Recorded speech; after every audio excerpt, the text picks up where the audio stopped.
ददुआ किसका आदमी है? आप बताओ, आप पब्लिक से पूछ लो ददुआ किसका आदमी है?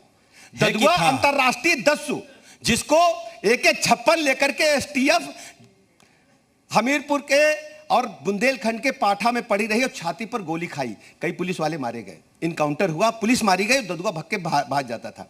लेकिन ददुआ का पुत्र जो है वो किसके विधायक है, पूर्व विधायक किस पार्टी का है, और किसने टिकट दिया और किसने मना कर दिया? आज जानते क्या हुआ है? ददुआ का भाई बेटा जहां से टिकट मांग रहा था वहां से काट दिया और उसको भेज दिया दूसरी सीट पे, और उसने कहा कि हम छोड़ेंगे नहीं जी। अब हमारी चिंता यह है कि हम सुरक्षा की गारंटी लें। हम ये बात आपको याद दिलाते हैं, किसी गुंडे माफिया दस्यु को हम चेतावनी देते हैं कि यदि वो गुंडाई करेगा तो फिर हमारी सरकार बनेगी, फिर जेल में छूट जाएंगे। ठीक है, आप कह रहे हैं, लेकिन अभी पहले दौर में जो चुनाव होना है पश्चिमी उत्तर प्रदेश में, उसमें ADR की रिपोर्ट आई है, उसमें बता रहे हैं कि अगर समाजवादी पार्टी के 28 में से 21 दागी हैं तो आपके भी 57 में से 29 दागी हैं। मान लिया? मानना पड़ेगा, है तो है। हाँ, कैसे है? हम जवाब दे रहे हैं। आप अगर जो मैं जवाब दूं आप सहमत न हो तो कहना गलत मैं कह रहा हूं। सुनो हमारी बात जी। जितने भी भारत में कानून बने वो भारतीय दंड संहिता से चलते हैं, जिसको IPC हम लोग बोलते हैं। अगर हम धरना प्रदर्शन करेंगे ताज होटल के बाहर मेन रोड पे तो मुकदमा लगेगा चक्का जाम का, और कहीं सरकारी बस निकल गई तो ढेला मारेंगे तो मुकदमा लगेगा 332 का। अगर ड्राइवर को हमने रोक दिया सरकारी काम में बाधा का, वो मुकदमा भी भारतीय दंड संहिता में ही आता है।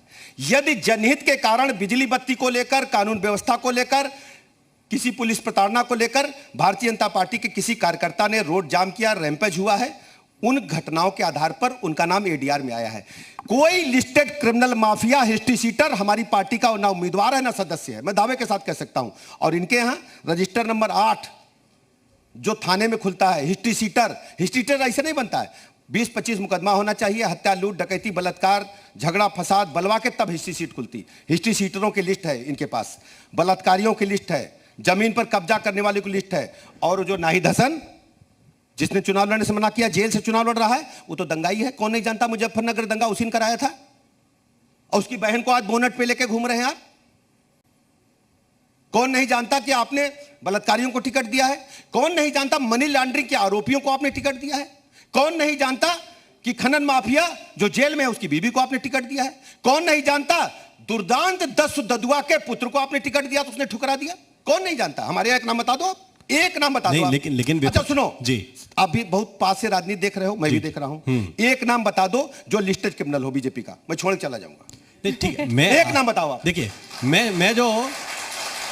मैं आपसे जो सवाल पूछ रहा हूं कि आप लोगों पे ये आरोप लगा रहे हैं, भाई मेरी बात सुनो, कि आप लोगों ने केवल मुकदमा वापसी का काम कर लिया तो आपके अब नामांकन नीट एंड क्लीन हो गए। नहीं, ऐसा नहीं। 5 साल में अगर मुकदमे वापस लिया हो तो कोई रेप का लिया हो बताओ, कोई बलवा का लिया हो बताओ, कोई हमने ऐसा लिया हो जो हत्या का लिया। मैंने उनको वापस लिया है, मैंने असेंबली में घोषणा की थी, मैंने पूरा भाषण सुना आपका। मैं बता रहा हूं, राजनीतिक दृष्टि से जो दर्ज मुकदमे हैं मैं उनको वापस लूंगा। भारतीय संविधान इसकी मुझे इजाजत देता है। 321 के तहत जो राजनीतिक चश्मे के तहत दर्ज हुए, हमारे गरीब आदमी को, राजनीतिक आदमी को फंसा दिया कि ठोक दो इसको, जेल में भेज दो, हमने उसे छोड़ दिया और हमने सबको छोड़ा। पता है आपको? आप लिस्ट उठाइएगा, उसमें सपा वाले भी हैं, बसपा वाले भी हैं, कांग्रेस भी। इतना ही बोल के आपने सदन में छोड़ दिया था? नहीं, मैं सबको छोड़ा। नाम नहीं बताऊंगा, मैंने कहा था नाम नहीं बताऊंगा क्योंकि व्यक्तिगत मामला है। हम किसी पर, राजनीतिक कार्यकर्ता भले ही किसी दल में हो, लेकिन पॉलिटिकल वर्कर है, सभी मेरे मित्र हैं, भाई हैं, हम नाम नहीं बताएंगे, लेकिन हमने किसी को छोड़ा नहीं है। जिसने मुझे दरखास्त दिया, अगर पॉलिटिकल मुकदमा था, राजनीतिक चश्मे से दर्ज हुआ, हमने, क्योंकि हमारी अदालतों में 40 लाख मुकदमा है, हम कम नहीं करेंगे। हमारी चक्की पे जो आटा पीसने आया है, गेहूं, उसको हम पीस पास के अलग करेंगे कि चक्की चलती रहेगी 24 घंटा की मोटर फूंक जाए हमारा। ठीक है। अच्छा, एक बात और बताइए, ये तो हमने मंत्री के नाते सवाल आपसे पूछे, मेरा एक सवाल आपसे ये है कि ये सीट क्यों बदल दी लखनऊ वाली अपनी? देखो, भारतीय जनता पार्टी एक बड़ा दल है और भारतीय जनता पार्टी नेतृत्व जहां जिसको उपयुक्त समझता वहां लड़ाता है। कई बार देखते होंगे कि गैर जनपद में भी हम लोग चुनाव लड़ते हैं जी। आप हमको देखिए, पहला चुनाव मैंने हरदोई से लड़ा, दूसरा मैंने उन्नाव से, मैं लोकसभा रहा, अब मैं लखनऊ से हूं, और लखनऊ यूनिवर्सिटी स्टूडेंट्स यूनियन का प्रेसिडेंट में 90 में था, 89 में वाइस प्रेसिडेंट था, 87 में रिप्रेजेंटेटिव था। तो पूरा प्रदेश हमारा परिवार है। और मैं ये फिर कहता हूं, पूरे प्रदेश का एक कोई कार्यकर्ता आप ले आइए किसी दल का, वो कह दे कि ब्रजेश पाठक के पास गए थे, उसका काम नहीं सुना है, मैंने नहीं किया, मैं राजनीति छोड़ दूंगा। हम प्रदेश को यूनिट मानते हैं। तो मध्य और केंद्र में कोई फर्क नहीं पड़ता? कोई फर्क नहीं। सेवा तो यहाँ के लोगों की ज्यादा की आपने। अरे कैंट की भी की, आप पूछो किसी से। पूरे लखनऊ करते हैं, पूरे प्रदेश ही करते हैं, जो आ जाए। तो कहीं से लड़ा देते लखनऊ पूरे तरफ। प्रदेश में कोई कह दे एक व्यक्ति हमने निराश किया हो।